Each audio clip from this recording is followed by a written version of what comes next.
नमस्कार दोस्तों, बहुत बहुत स्वागत है आपका इस चैनल पे एक बार फिर।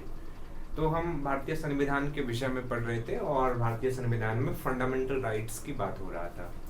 जो पिछला वीडियो था उसमें हमने आर्टिकल 29 और आर्टिकल 30 के बारे में पढ़ा, जिसका संबंध संस्कृति एवं शिक्षा से संबंधित अधिकार के विषय में है। उसके बाद आर्टिकल 31 के बारे में बात किया। आर्टिकल 31 भारतीय संविधान का एकमात्र आर्टिकल है जो मूल संविधान में था, पर संविधान का जो 44वां संविधान संशोधन हुआ उसके द्वारा इस आर्टिकल को हटा दिया गया और आर्टिकल 31 में जो संपत्ति का अधिकार था, राइट टू प्रॉपर्टी था, उसको मूल अधिकार के कैटेगरी से बाहर निकाल करके एक विधिक अधिकार बना दिया गया, एक लीगल राइट्स बना दिया गया। इस वीडियो में बात करेंगे आर्टिकल 32 के बारे में। देखिए, जो आर्टिकल 32 है भारतीय संविधान का सबसे महत्वपूर्ण आर्टिकल में से एक है। हालांकि जो भाग 3 है जिसका संबंध फंडामेंटल राइट्स से है, सभी आर्टिकल अपने आप में महत्वपूर्ण है क्योंकि ये हमारे अधिकार से जुड़ा हुआ है। और फंडामेंटल राइट्स का मतलब हो गया वैसे अधिकार जिसकी गारंटी लेता है कौन? Supreme court. ये अधिकार सरकार हमसे मनमाने तरीके से नहीं छीन सकता है। इसी संबंध में जो आर्टिकल 32 है, अनुच्छेद 32 है, अनुच्छेद 32 के द्वारा एक अधिकार दिया गया है, फंडामेंटल राइट दिया गया हुआ है संवैधानिक उपचार का अधिकार। यानी कि अगर हमारे फंडामेंटल राइट्स राज्य के द्वारा छीना जाता है तो हमारे पास ये अधिकार होता है कि हम सुप्रीम कोर्ट या हाई कोर्ट जाए और उससे अपने फंडामेंटल राइट्स को लागू करने के लिए याचिका दायर करे, वहाँ पे प्रार्थना करे, निवेदन करे सुप्रीम कोर्ट से। तो सुप्रीम कोर्ट को आर्टिकल 32 के द्वारा ये शक्ति दिया गया है कि सुप्रीम कोर्ट लोगों के फंडामेंटल राइट्स की रक्षा करते हैं। देखिए, जो आर्टिकल 32 है, आर्टिकल 32 में सुप्रीम कोर्ट के पास 5 तरह के रीट जारी करने की शक्ति है, यानी कि आदेश देने की शक्ति है। और सुप्रीम कोर्ट रीट जारी करके हमारे फंडामेंटल राइट्स को लागू कराते हैं। इनमें से जो पहला रीट है उसको कहते हैं बंदी प्रत्यक्षीकरण, यानी कि हैबियस कॉर्पस। ये जो हैबियस कॉर्पस है, ये हेबियस कॉर्पस लैटिन शब्द है जिसका हिंदी अर्थ होता है शरीर प्राप्त करना।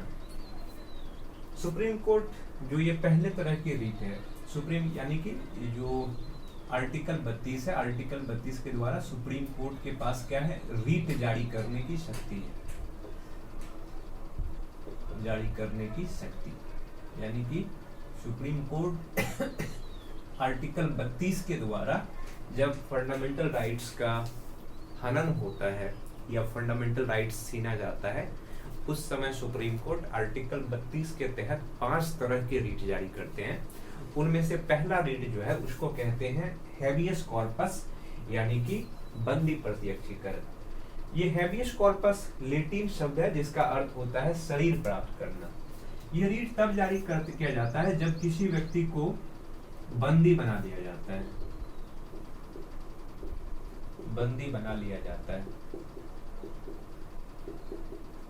बिना कानूनी प्रक्रिया के द्वारा जब किसी व्यक्ति को बंदी बना लिया जाता है तब सुप्रीम कोर्ट ये रीट जारी करता है। व्यक्ति या व्यक्ति के प्रतिनिधित्व में कोई और व्यक्ति जाकर के जब सुप्रीम कोर्ट के पास रीट जारी करने की याचिका दायर करता है तब सुप्रीम कोर्ट बंदी प्रत्यक्षीकरण रीट जारी करता है। और बंदी कौन बना सकता है? या तो प्राइवेट व्यक्ति या राज्य या प्राइवेट व्यक्ति,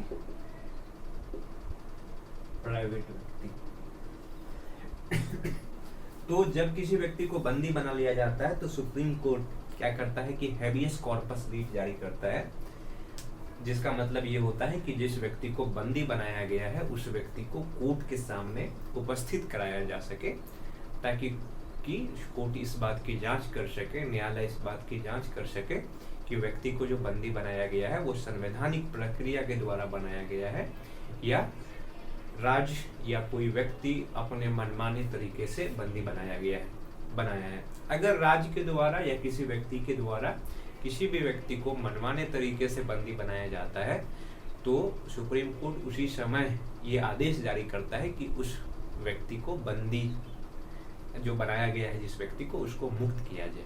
तो आर्टिकल 32 का संबंध किससे है? बंदी प्रत्यक्षीकरण से। और ये रीट प्राइवेट व्यक्ति के विरुद्ध भी जारी कर सकते हैं सुप्रीम कोर्ट, और राज्य के विरुद्ध भी जारी कर सकते हैं।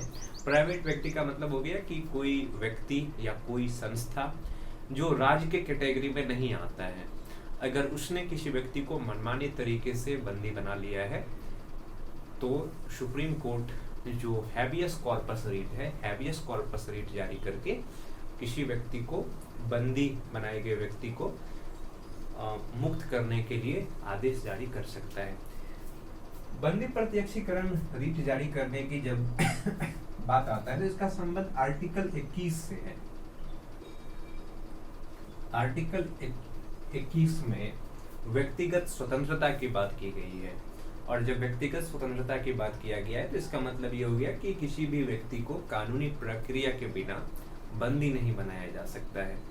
तो आर्टिकल 21 के अधिकारों की रक्षा करने के लिए सुप्रीम कोर्ट जो रीट जारी करता है वो रीट हो गया बंदी प्रत्यक्षीकरण रीट। अब देखते हैं कि दूसरा जो फंडामेंटल राइट्स है वो कौन सा है। मतलब आर्टिकल 32 में जो संवैधानिक उपचार का अधिकार है जिसके द्वारा सुप्रीम कोर्ट 5 तरह की रीट जारी करते हैं, तो दूसरा कौन सा रीट है?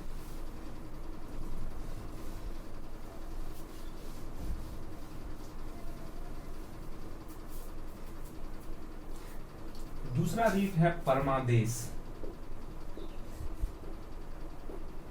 परमादेश दूसरा जो रीट है वो है परमादेश मैंडमस।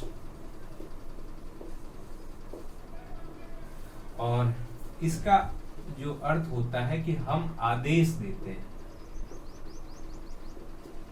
हम आदेश देते हैं। और इस रीट को जारी करने की आधार क्या है? देखिए, कोई भी व्यक्ति या लोक प्राधिकारी, लोक प्राधिकारी का मतलब हो गया कि राज्य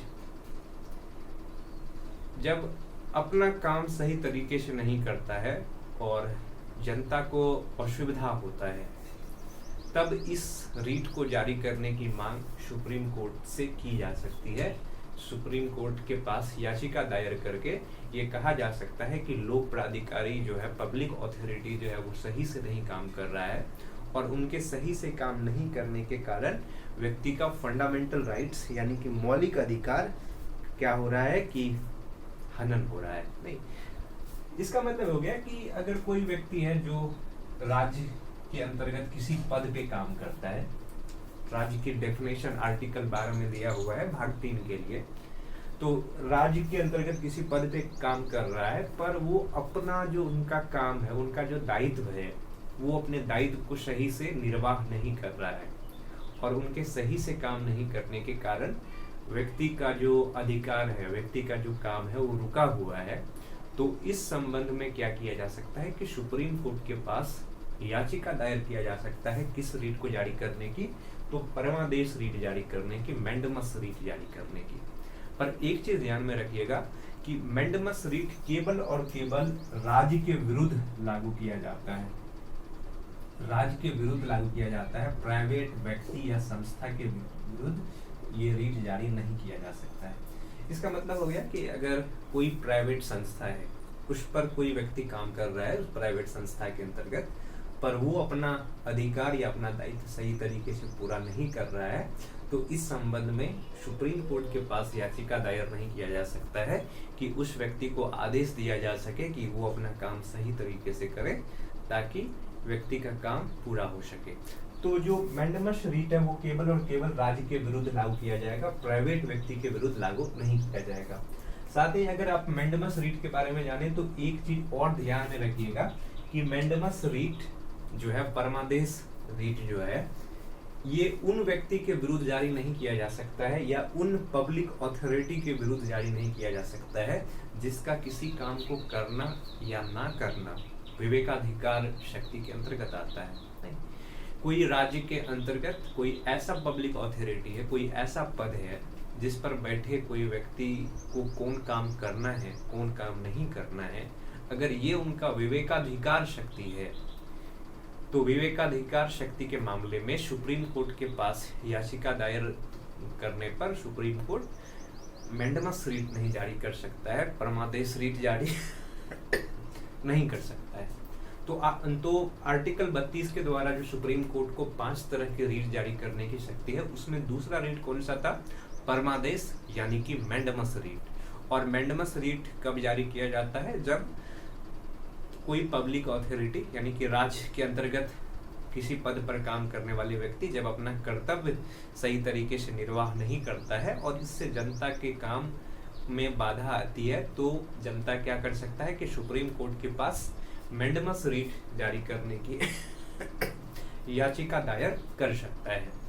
पर मैंडेमस रीट उस मामले में जारी नहीं किया जा सकता है जब पब्लिक अथॉरिटी का कोई काम करना या ना करना उनका विवेकाधिकार शक्ति हो, डिस्क्रिमिनेटरी पावर हो। इस संबंध में सुप्रीम कोर्ट मैंडेमस रीट जारी नहीं कर सकता है। अब देखते हैं कि तीसरे तरह के रीट कौन सा है।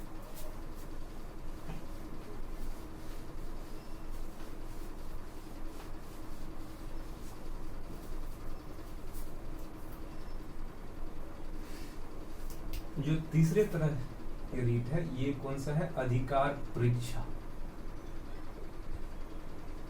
अधिकार परीक्षा को वारंटो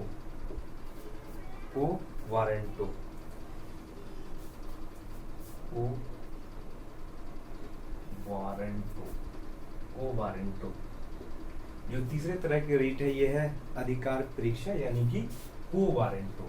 देखिए इसका क्या मतलब होता है? को वारंटो का मतलब होता है किस अधिकार से।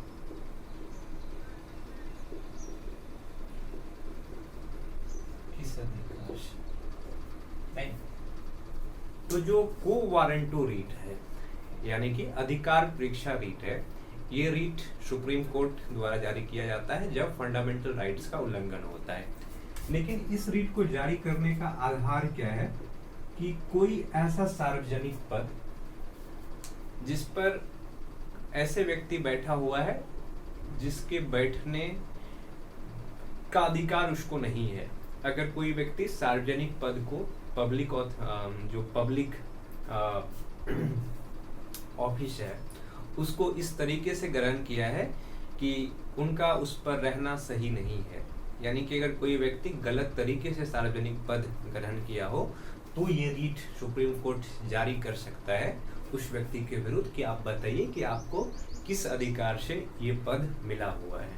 नहीं, देखिए इसके लिए जो याचिका करेगा, को वारंटो याचिका करेगा, इसका मतलब ये नहीं कि अगर किसी पद पर ये व्यक्ति बैठा हुआ है नहीं, पर ये इस पद पर बैठने के योग्य नहीं है या फिर इनको अधिकार नहीं है, इस पर बैठना चाहिए बी व्यक्ति को, तो बी व्यक्ति क्या कर सकता है कि ये रीट सुप्रीम कोर्ट के पास जारी कर सकता है कि ए व्यक्ति ने जो सार्वजनिक पद ग्रहण किया है उस पर उसका अधिकार नहीं है, वो गलत तरीके से सार्वजनिक पद ग्रहण किया हुआ है। पर एक मामले में ये भी हो सकता है कि ये जो पद है इस पर ना तो ए बैठने के योग्य है ना ही बी बैठने के योग्य है, फिर भी बी को लगता है कि ए ने जो सार्वजनिक पद है गलत तरीके से ग्रहण किया हुआ है, तो इस संबंध में भी वो सुप्रीम कोर्ट के पास याचिका दायर कर सकता है और सुप्रीम कोर्ट आर्टिकल 32 में जो उनको रीट जारी करने की शक्ति दिया है उस शक्ति के प्रयोग करके अधिकार परीक्षा रीट यानी कि को वारंटो रीट जारी कर सकता है।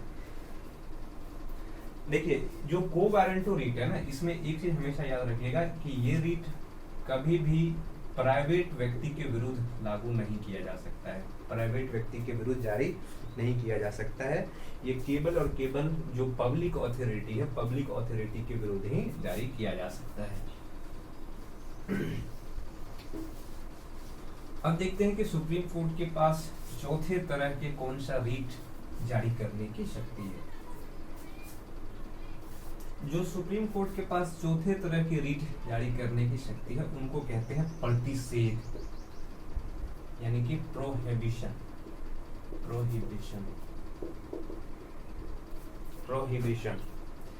और प्रोहिबिशन। प्रतिषेध यानी कि प्रोहिबिशन। और ये रीट जो है ना, ये रीट क्या होता है कि जो होता है ना, सुप्रीम कोर्ट क्या करता है कि अपने अधीनस्थ न्यायालय के विरुद्ध जारी करता है। सुप्रीम कोर्ट अपने अधीनस्थ न्यायालय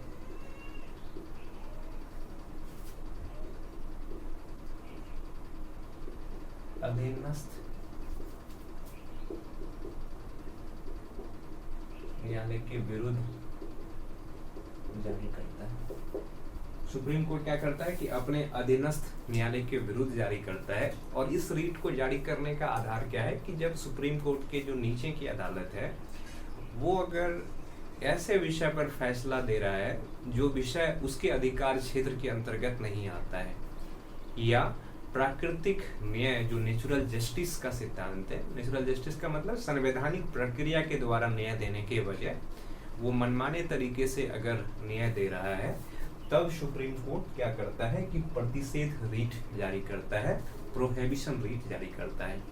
लेकिन इसमें एक चीज ध्यान में रखिएगा कि जो अधीनस्थ न्यायालय है वो अभी निर्णय दिया नहीं है, बल्कि निर्णय देने की प्रक्रिया में है, प्रक्रिया को अभी शुरू ही किया है। यानी कि न्यायिक कार्रवाई अभी पूर्ण नहीं हुआ है, बल्कि न्यायिक कार्रवाई अभी शुरुआत ही हुआ है। न्यायिक कार्रवाई के जो शुरुआती चरण है उस चरण में सुप्रीम कोर्ट के पास ये शक्ति है कि वो ये रीट जारी करता है। कौन सा रीट? प्रतिषेध यानी कि प्रोहिबिशन रीट। और इसके जारी करने के दो आधार है कि अगर अधीनस्थ न्यायालय अपने अधिकार क्षेत्र से बाहर निकल करके किसी मामले पर सुनवाई करता है, या न्यायिक प्रक्रिया पे जो नेचुरल जस्टिस का सिद्धांत है, प्राकृतिक न्याय का सिद्धांत है, उसका जब उल्लंघन करता है, तब जाकर के सुप्रीम कोर्ट प्रतिषेध रीट यानी कि प्रोहिबिशन रीट जारी करता है। और प्रोहिबिशन रीट जारी करने का मतलब हो गया कि ये न्यायिक कार्रवाई का शुरुआती चरण है, अभी न्याय नहीं दिया गया है अधीनस्थ न्यायालय के द्वारा, बल्कि न्याय देने की प्रक्रिया में है। सुप्रीम कोर्ट के पास जो अंतिम रीट जारी करने की शक्ति है उसको कहते हैं उत्प्रेषण। देखिए, जो प्रतिषेध और उत्प्रेषण है, ये इन दोनों का संबंध कहीं न कहीं न्यायालय से ही है। लेकिन उत्प्रेषण रीट में क्या किया जाता है? उत्प्रेषण ये पांचवें तरह का रीट है। और उत्प्रेषण रीट कब जारी किया जाता है? जब वरिष्ठ न्यायालय, ये जारी किया जाता है वरिष्ठ न्यायालय के द्वारा, वरिष्ठ न्यायालय के द्वारा अधीनस्थ न्यायालय के विरुद्ध।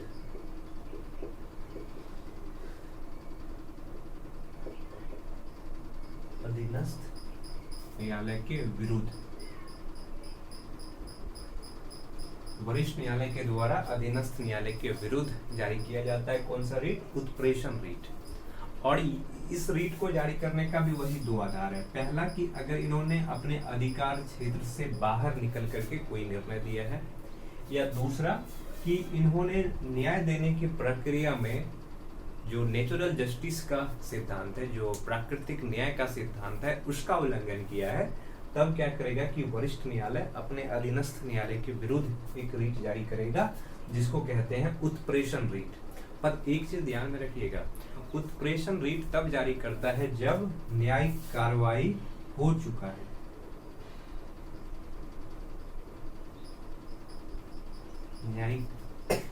न्यायिक कार्रवाई हो जाने के बाद ये जारी किया जाता है। हो जाने के बाद, यानी कि वरिष्ठ न्यायालय जो है उत्प्रेषण रीट तब जारी करता है जब अधीनस्थ न्यायालय अपने अधिकार क्षेत्र से बाहर निकल करके या प्राकृतिक न्याय के सिद्धांत को उल्लंघन करके किसी तरह के फैसले देते हैं, तब जाकर के वरिष्ठ न्यायालय के द्वारा जो रीट जारी किया जाता है उसको कहते हैं उत्प्रेषण रीट।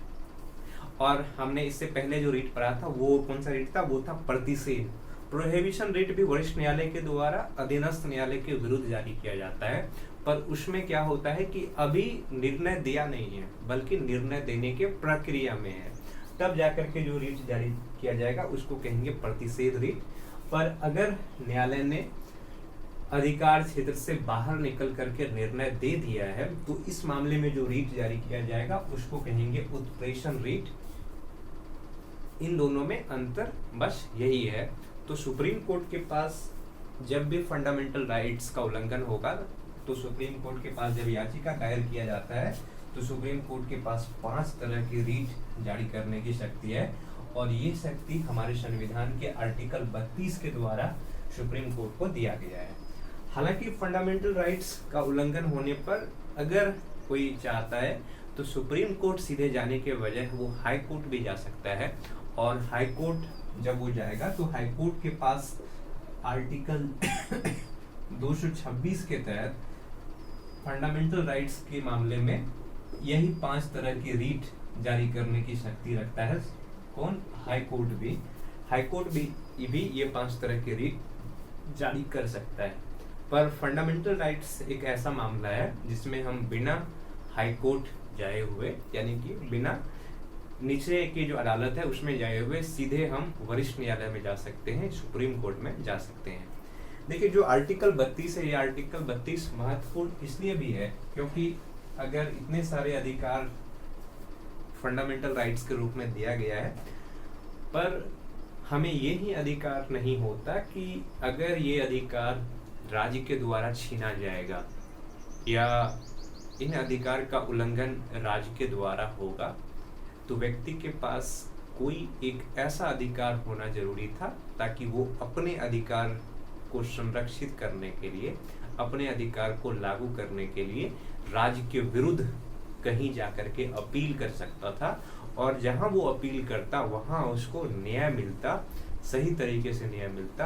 अगर राज्य मनमाने तरीके से किसी व्यक्ति के फंडामेंटल राइट्स को छीनता, मौलिक अधिकार को छीनता, तो राज्य को ऐसे करने से रोकने के लिए एक संस्था को शक्ति देना आवश्यक था। तो ये शक्ति किसको मिला था? हमारे सुप्रीम कोर्ट को मिला था। किसके द्वारा? आर्टिकल 32 के द्वारा, अनुच्छेद 32 के द्वारा। देखिए, जो आर्टिकल 32 है ना, डॉक्टर बी.आर. अम्बेडकर आर्टिकल 32 को संविधान का आत्मा एवं हृदय कहा था। आत्मा एवं हृदय कहा था। क्यों? क्योंकि ये दोनों ऐसे अधिकार है जो फंडामेंटल राइट्स को संरक्षण करने की बात करती है। बहुत सारे फंडामेंटल राइट्स की चर्चा कर देने से कोई ज्यादा महत्व नहीं होता अगर उन फंडामेंटल राइट्स को संरक्षण का अधिकार न्यायालय को नहीं मिलता। अगर राज्य जब चाहते किसी व्यक्ति के मौलिक अधिकार को छीन सकता था, तो बहुत सारे फंडामेंटल राइट्स दे देने से कोई फायदा नहीं होता। कुल मिलाकर के जो पार्ट 3 है संविधान का, यानी कि जिसमें मौलिक अधिकार का चर्चा किया गया है, उसमें आर्टिकल 12 से लेकर के आर्टिकल 35 तक था, जिनमें कि हमने आर्टिकल 12 से लेकर के आर्टिकल 32 तक के विषय में पढ़ चुके हैं। अब देखते हैं कि लास्ट का जो 3 आर्टिकल है, यानी कि आर्टिकल 33 और आर्टिकल 34 और आर्टिकल 32, उनमें क्या कहा गया है। देखिए, फंडामेंटल राइट्स के संबंध में हमने ये पढ़ा था कि फंडामेंटल राइट्स, कुछ फंडामेंटल राइट्स ऐसे हैं जो व्यक्ति के साथ साथ बहुत सारे संस्थाओं को भी मिलता है। आर्टिकल 35 में कहा गया है कि किन किन व्यक्ति के फंडामेंटल राइट्स को निलंबित किया जा सकता है और किन परिस्थिति में निलंबित किया जा सकता है। तो आर्टिकल 32 में कहा गया है कि राष्ट्रीय सुरक्षा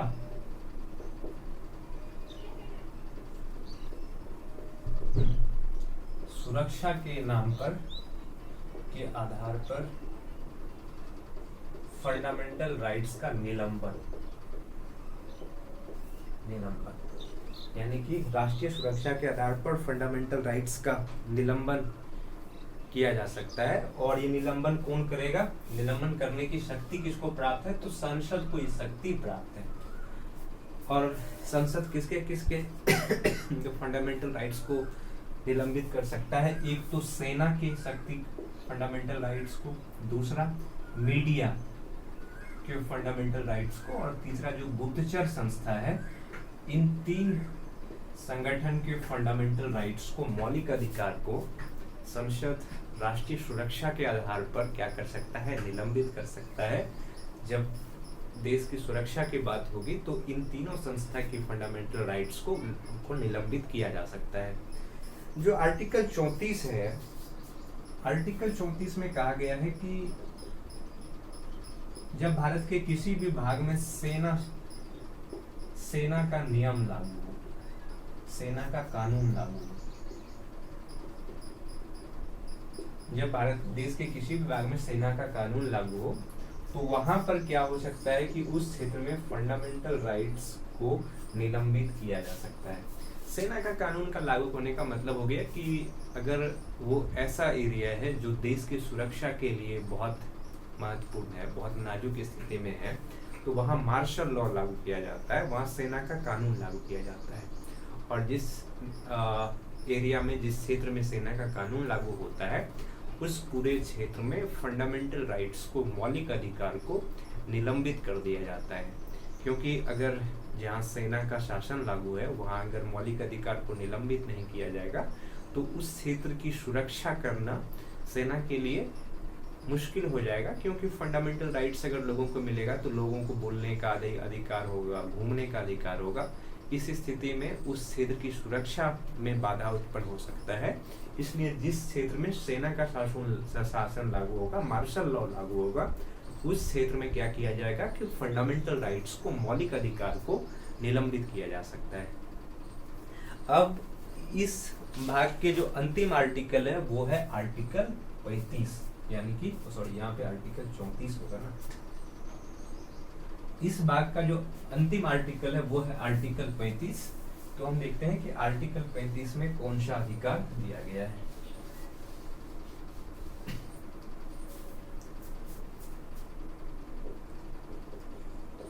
आर्टिकल 35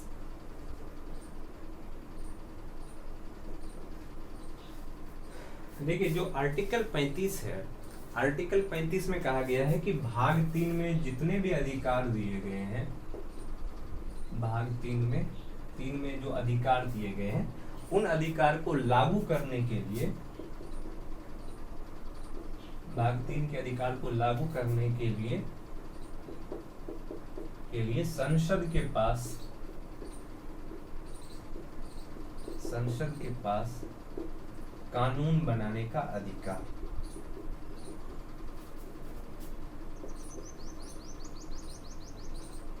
कानून बनाने का अधिकार।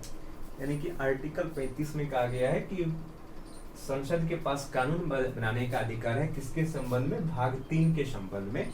भाग 3 में जितने भी अधिकार दिए गए हैं, इन अधिकार को लागू करने के लिए संसद के पास कानून बनाने का अधिकार किसके द्वारा दिया गया है? तो आर्टिकल 35 के द्वारा।